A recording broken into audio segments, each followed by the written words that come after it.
Hi everyone, and welcome to Top 5 Wednesday. This tag was created by Lainey over at gingerreadslainey, and I will leave the link to her channel down below.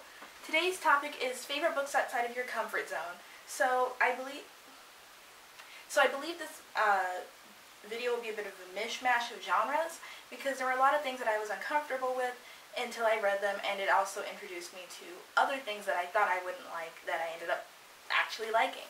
So let's get started. Sense and Sensibility by Jane Austen.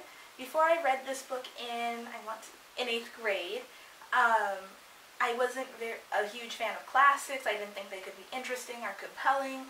And then I watched the film version with Emma Thompson, Kate Winslet, Alan Rickman, the lady who plays Dolores Umbridge, Laurie, and I loved it. So I decided to pick up this book for class when it was offered and give it a try, and I really loved it.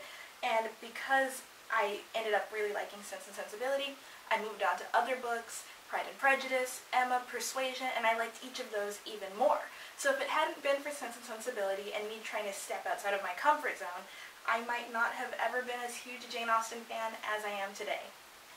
The Hitchhiker's Guide to the Galaxy by Douglas Adams. This is a very strange book in that it's very much British humor, and sometimes that is hard for someone who has a very American style of humor. Is that a spider? Yeah.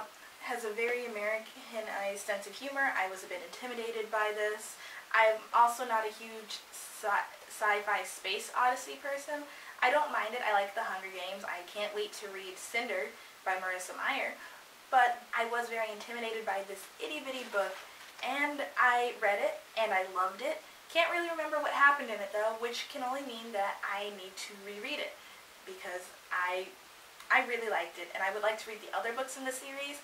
I don't know if they're as good as this one, so if anyone knows, please tell me in the comments below.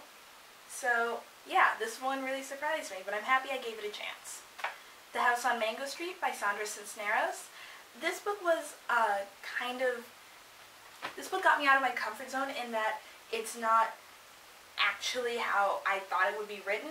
It's written in a series of vignettes, and each vignette is very poetic and stylized, and I was surprised how much I liked it, because while it is very poetic, each vignette means a lot, and you can connect with whoever the vignette is about, and it's a very emotional read, and I really liked it, and I definitely have to reread this because I really stepped out of my comfort zone for this one. I didn't think I'd like it at all, and I did. The Wrath of the Dawn duology by Renee Ahdieh. This one got me out of my comfort zone in that I don't particularly care for desert settings, mainly because I don't like the heat. It's miserable for me because you can't escape it. You keep wanting to pull off layers of clothing, and eventually it gets really awkward and weird. So I'm not a fan of desert settings, and I didn't think I'd like this because I just kept thinking that while I was reading this, all I'd see was just sand and sand and sand.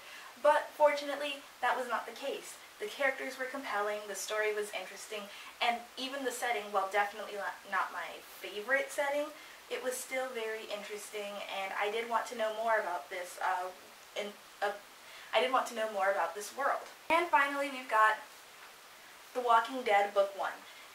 I'm a huge fan of the show, although I haven't seen the latest season, so no spoilers, even though I know about what happens in the cliffhanger, and I'm a bit mad about it, and also very nervous. But, so The Walking Dead Book 1, this was my first comic book ever. I hadn't really read comic books. I thought it was for nerds. So I picked it up, and while it's definitely not my favorite comic, it did really open the doors to the other comics I could read. The art, while great, I wish was more in color, you see? But, yeah, I did like the characters. The storylines were interesting. It was a bit sexist for my taste, but hopefully the others get better. I'd like to buy the other book in this comic series, and I would like to continue, but it really did open the door for me to read more comics and really step out of my comfort zone in that way. That's it for my Top 5 Wednesday. Those were 5 books that really got me out of my comfort zone, but I enjoyed. If you want, you can like, comment, and subscribe, and I will see you all in my next video. Thank you so much for watching. Bye!